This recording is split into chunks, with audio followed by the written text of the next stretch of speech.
Kia ora, ko Kālia Tapu ingoa. My name is Kālia Tapu. I was part of the RMO unit and still play a part in the RMO unit, but I'm currently under the Māori Workforce Development team as OE specialist, and trying to make the environment culturally amazing for our Māori. So, kia ora. Hi, my name is Jenny Rutherford. I'm the RMO unit manager. Hi, I'm Marlene Hanson. I am the RMO recruiter, one of them. Hi, my name is Gloria. I'm a Title graduate. I'm a Pgy Rights at Waikato Hospital. Kia ora, I'm Tom, an Auckland graduate at Pgy in plastics right now. Kia ora, I'm Manisha. I am an Auckland graduate. I did Pgy here last year as well. I'm a Pgy 2 now at ENT, and I just took on the role of the Chief Medical Health Officer. And kia ora koutou, my name's Marika, and I'm a Pgy 2 Auckland grad, and I'm the Chief Surgical Health Officer.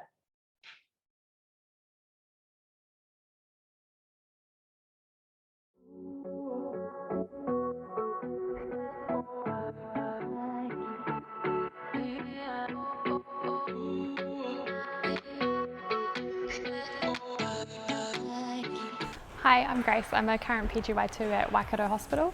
I trained at Auckland University and I grew up here in the mighty Waikato. My name's Dylan. I'm one of the second year house officers working here at Waikato Hospital. I'm from Ngaruawa here. Grew up in the Waikato and trained up in Auckland. So currently I'm working as a urology house officer, which is a pretty fantastic role here. It means I get lots of opportunity to go to clinics, theatre, ED and do procedural lists. I wanted to get a broad experience and I wanted the opportunity to do subspecialty runs. Waikato is one of the largest teaching hospitals in New Zealand and they offer lots of specialised runs you might not get to do at other places. For instance, this year I'm doing urology, ENT and vascular jobs, all of which have reputations as fantastic learning opportunities for house officers. When it comes to specific things about our hospital, if that's sort of the motivating factor for why you want to choose a specific hospital to work at, Waikato's got some real cool draw cards in that sort of pool. It's got a real neat balance of urban and rural patients. It's also just been accredited as the first level 1 major trauma unit in New Zealand, so there's a lot of really fantastic opportunity here. Other things to think about would be like, how long do you want it to take you to get to work? I remember when I was studying it took me like 45 minutes to get to work, and here halfway across town takes me like 10 to 15. Pgy was a busy year. There's a huge patient load here, so you've got to hit the ground running. The out of hours work can be really hard, but there's always support from registrars and SMOs. You're never left by yourself. And because you're exposed to such huge patient loads, you learn really quickly. Because it's the only tertiary centre for the entire Mid-North Island, we see a really wide range of cases and some pretty unique and interesting presentations of uncommon diseases. Waikato Hospital has got this sweet balance between being just big enough that you get awesome exposure to specialties, which I reckon is real neat getting some experience in some of these different specialties, be it surgical, be it medical. But it's also just small enough that you get to know all of the RMOs here. I feel like we get to bond, get to hang out, meet each other in the RMO Lounge or down at the cafeteria, and you do get a good sense of community. Last year I got really into snowboarding since we're so close to the mountain. That's got to be one of my new favourite hobbies to have picked up. I love the beach. Raglan's so close and it's so beautiful, and there's just endless amounts of beautiful walks and waterfalls nearby, and a lot of awesome outdoor stuff to do down here. One of the things that really sticks out to me about this hospital, especially when I hear about other people from other hospitals, and one of the things I'm proud about from here is that this hospital's made huge progress. Some of the lowest polling runs from house officers have just skyrocketed in their polls over the last, say, 2 to 3 years because of the hard work and dedication of the people above us in sort of management roles who are working hard to make the house officer job better. To know that my DHB cares enough for me, that it's willing to do this across multiple specialties is just amazing. And also to know that I can advertise to you guys that that you could spend your first year working here as a house officer and that people would care about you and about how your experience is going to be, and that if you had feedback that it would be listened to. Yeah, that's huge, and I really value that about here.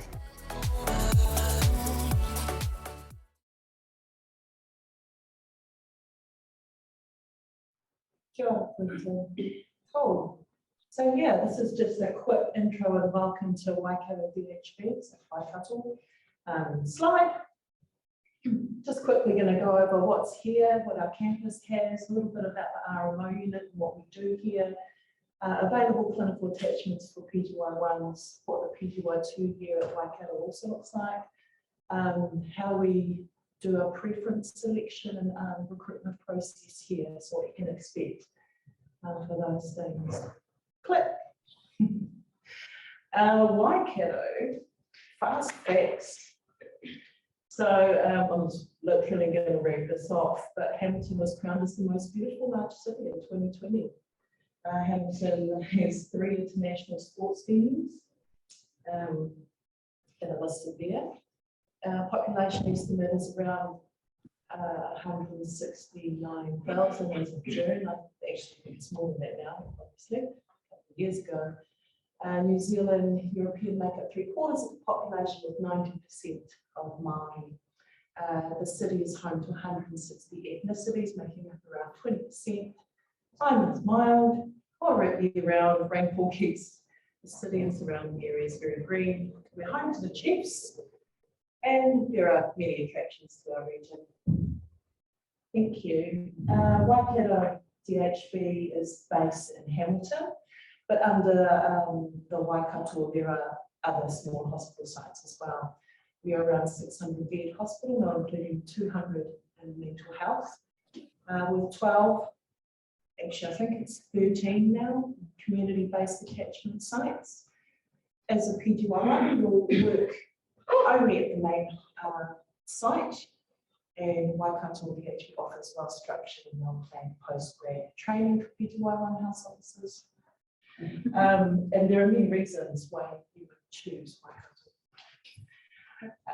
We provide protected formal education course teaching time weekly, 3 hours of protected training time weekly.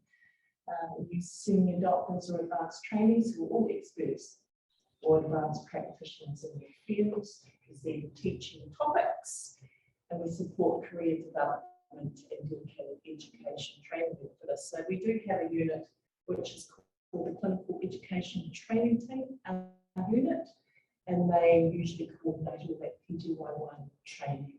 And the RMO support service, what we do, so we the team is recruitment, rostering. So the staff, we have on staff up to 500 RMOs at any time. I think it's more around 600 actually. The RMO unit coordinates the PGY1 selection within the ACE process. We do call fitting and orientation for all new RMOs, whether they're starting together or ad hoc. And we allocate house officers to their clinical attachments. We also have all the rostering sits within the RMO unit for house officers, except for mental health and a few odd bits and pieces don't sit, but most do house officers sit within the RMO unit. We manage the leave and the relief boards as well. So in relation to a hospital review, we recently had our medical council accreditation, which we were accredited. We had no areas of action and only 2, I think it was 2 areas for suggestions as to how we might improve, which was a huge accomplishment. And the medical council is very complimentary around the program, the training program that we actually provide at Pgy Rights. So basically the RMO unit is there to help support the RMOs on their journey, and so we always try to do our issues quickly. When your issues are raised, such as leave requests, claims, process quickly, although I might have to say that the claims process quickly, because at the moment we are having a few issues, but at least we know about the issues and we do as much as we can. So the RMO Lounge that we've got is I think it's really well set out, and in compare, I've seen a lot around the country, and it's very well set out and usable for the RMOs. And I think Carol from C2 takes great pride in coming up and making sure that it's in tip-top condition. There are also a number of sleep rooms and beds. So PGY1 clinical attachments. I believe our clinical education training unit has developed general and specialist streams. Is this correct? So what will happen is we'll request what your preferences are, and they'll sort of align to some allocations. But these are the clinical attachments for PGY1s. And this year we put in paediatric surgery, which is an extra one that we didn't have before. So there's plenty there for the first year, and you'll get a mix of those in the first year. And we'll send you out for around about September, when we've finished doing ranking and all the rest of it, and offers go out.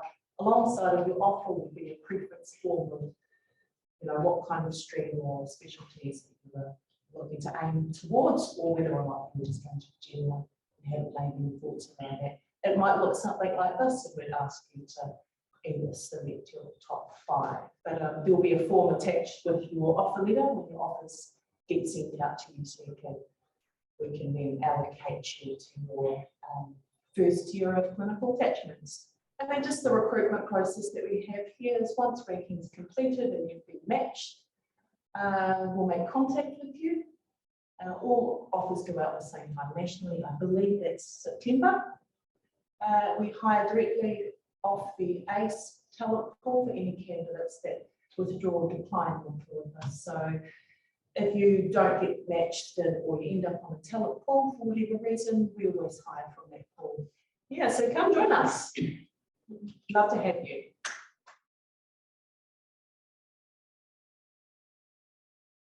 So I'm an Otago graduate, and I'm going to be honest, I didn't put Waikato first as my ACE, but if I had known what Waikato Hospital was like, if I'd done my TI year or my clinical years in Waikato, I actually would have chosen this as my first choice because of all the variety and all the support that you get from your SMOs.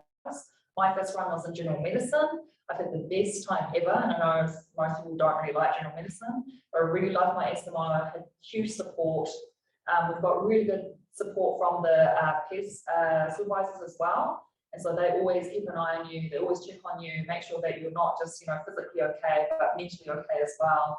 And that constant sort of, communication with them, whether face-to-face or emails or text, whatever. And I actually really love, this hospital. It's a great place to work with. All the staff have been really lovely, and I really encourage both Auckland and Otago graduates. I know you guys are down in Dungeness or Christchurch or Wellington, but to really consider coming to Waikato if you want something a bit diverse and want a bit of everything in one hospital. Tom, I did TI and 4th year and this year at Waikato, so it was a bit of an easier choice, but that was made easier by being here as a student. I knew that it was a good place to be. Waikato to me is kind of it's kind of everything positive about being a big hospital, big city. You get that great variation, interesting individual cases, all types of specialties, all types of trainees, all types of senior supervision, but it's got a smaller town vibe in that no one's up themselves, like across the board. The RMO unit sounds like an RMO unit, but it's structured it's made up of individual people who balance your individual PGY1 tiny concern with everything else. You feel very supported. I started with Gen Surge, which definitely hit the ground running while the ground was moving. But amongst all that, you have plenty of support from your seniors, from RMO office, and from the kind of people who do end up in Waikato by choice or not. Sure. in your peers and gen surg is really good. Yeah, can't recommend it enough. Hi, Manisha. I'd probably add on to what I totally agree with what they've said. I also did my 5th year in my TIU here, and I'm also from here, so it wasn't too much of a choice either. This was where I wanted to come.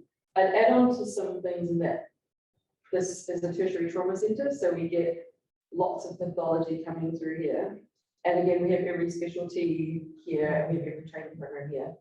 And we have that, as I said, that's more like the people, although we're a major hospital, we still have people who are more like people in a smaller hospital. So for example, pretty much on all of my runs, I could actually text the consultant if I had, if I needed to, and you know, you wouldn't get that, oh, you should be talking to the bridge first or anything like that. They're actually, and they'll text you as well about various things too. So you actually really do. I mean, there's some teams where bosses are on the bridge. So you know, that's nice to know that, you know, you're a part of, you're definitely feeling like you're part of the team here. You're a valued member of the team. And I'd also add on that our peers here are really amazing. Like my peers has done so much advocacy for me that I'm very grateful to have them. I just want to take people what everyone said here about that, and also maybe just highlight a few more things that are a bit different about Waikato compared to other places. We've mentioned the opportunities in terms of the variety of specialties that we have, but also I think it's important to mention that even though you're about to start your first job and you probably just want to survive, you're going to progress so quickly through that stage with the support that you get at Waikato that it's not going to be long till you're really thinking about the future. And having such a broad base to spring from at Waikato is really beneficial for your goals for training down the track. You're going to get people on every level of training, from senior fellows about to do, you know, amazing stuff and coming from, you know, fancy hospitals overseas to people like yourselves just starting, people trying to get onto programs. And that means that there's lots of opportunity to get involved in things beyond just your normal day-to-day job. So opportunities for research, we have a fantastic clinical audit unit, as well as a program called WISER, which is specifically directed at surgical research. So those of you gunning for things where you need to get some research under your belt, there are a lot of opportunities in a big hospital like this to find something like that and get those things under your belt. On top of that, there's other opportunities for actually getting involved in the management side of things in a hospital, and you'll find really quickly that being part of a workforce is so much more than just doing your job every day, showing up and going home again. But things like the RMO Council that Manisha and I and Gloria and Tom are involved in, as well as sustainability projects, quality improvement projects, and things around equity are all happening here. And PGY1s are strongly encouraged to put their voice in towards that, which I think makes Waikato a really special place from a holistic point of view to work as well.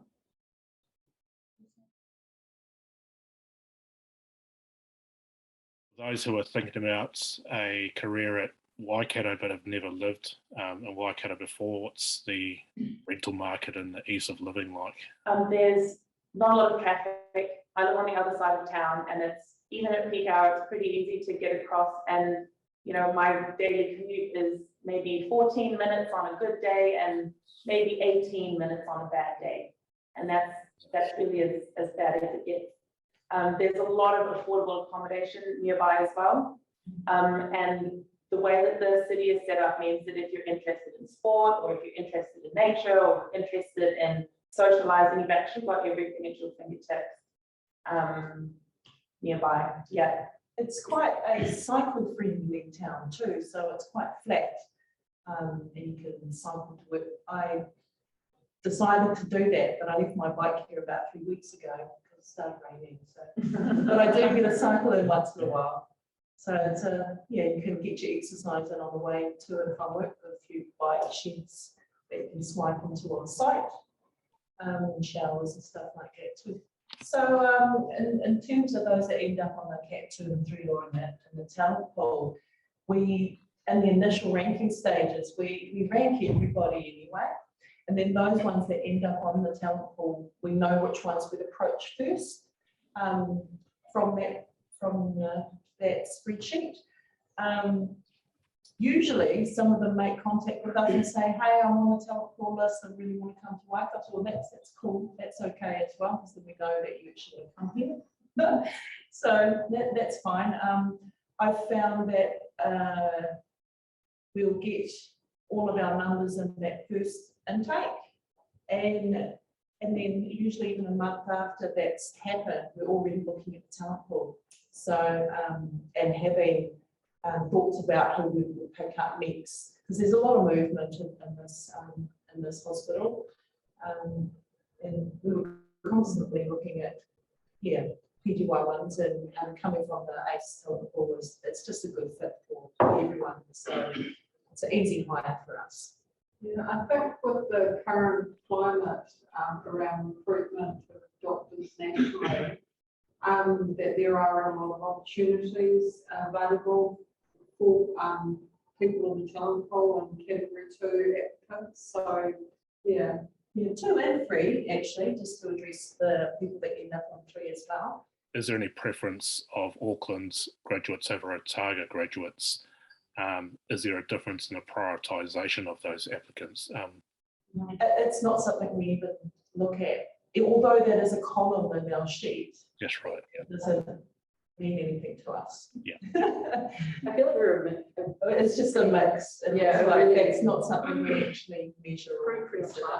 yeah. So welcome, Matamai. Yeah, another question is, what's the parking like at the hospital? I can answer that. So the parking sometimes isn't great, but we do give priority to doctors. So doctors get priority over, say, for example, RMO unit managers. So I still haven't got my car park, but I'm assuming you guys have got your car park sorted and that sort of thing.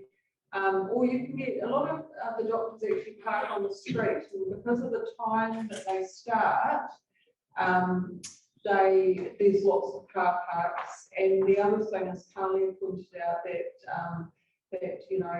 cycling to work is a real option, and public transport. So either or.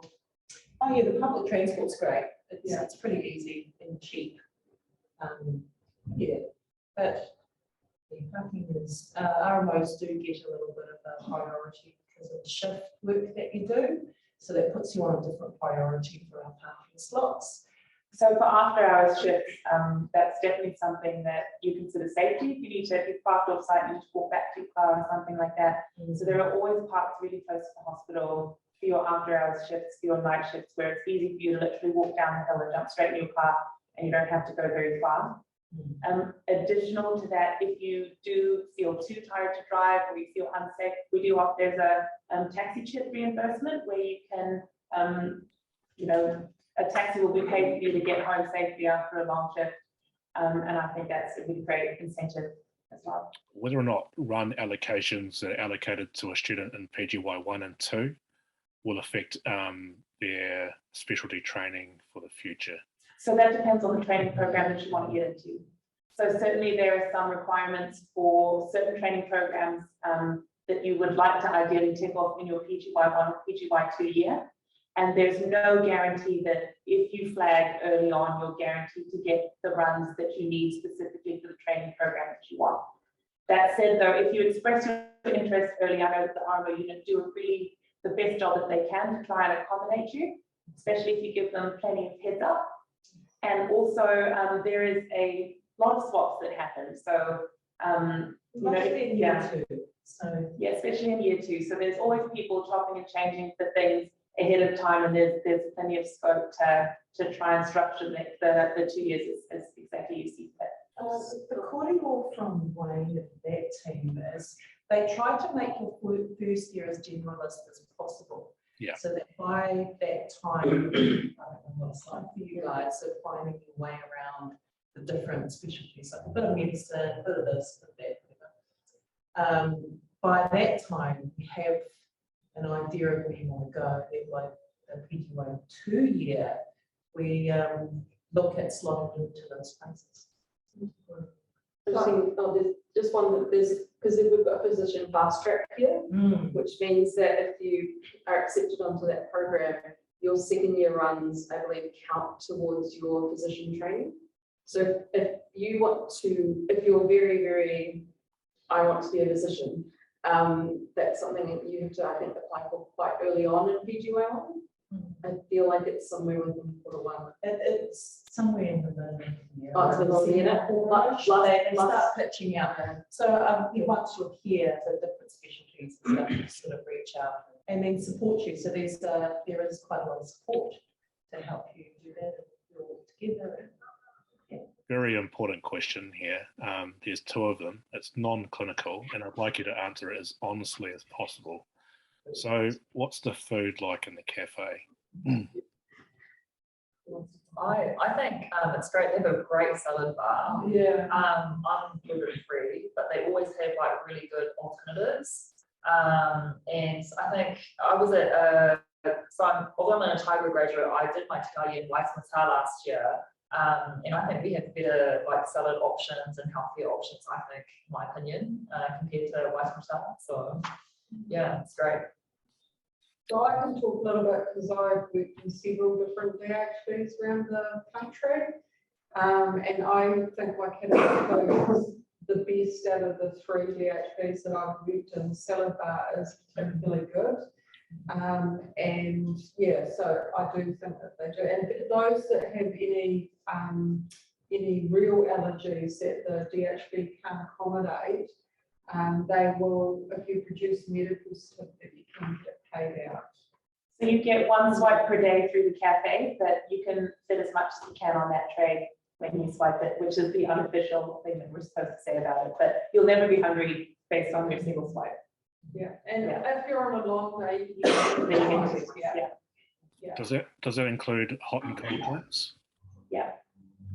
No, so there's fresh food that's made there.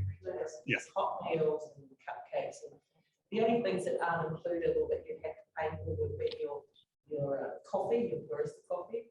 These are free machines if you want those, or packaged things, so like your chippies and stuff like that. But we don't have those. Yeah, the DHB that is doing a healthy food, you know, like lots of other DHBs are doing, but I think they've done a really good job of it, and it may actually improve the quality and making the food options really healthy for people, but still taste pretty good. I do have to admit that I do wonder if the burgers are really that healthy, but so there are still quite a lot of options for those people who aren't so conscious about eating. Breakfast is good. You get like bacon and sausages and eggs and sometimes pancakes. Yeah. So you could just like get a big breakfast and eat that all day. My personal favourite is the cinnamon pinwheel. Really yummy. Probably the last thing is we do have a social committee, which was hit hard by COVID, but it is trying to re-emerge. Like they did have a ball last year, so we do have that. We are trying to get that back, but obviously that's restricted by COVID. I think there's plenty of opportunities for people that they want to do things, you know, to step up, be part of creating a new health system here. You know, obviously we are all going to Health New Zealand, and so we, as RMOs, we like to encourage RMO participation and input and into everything we do to try and make Waikato a better place. To our DHB, our RMO and SMO representatives here today, I thank you very much for taking your time out of your day to present what it's like to work at Waikato Hospital, and good luck to all the other students who are watching online. Thank you. Thank you. Bye. Thank you very much. No worries.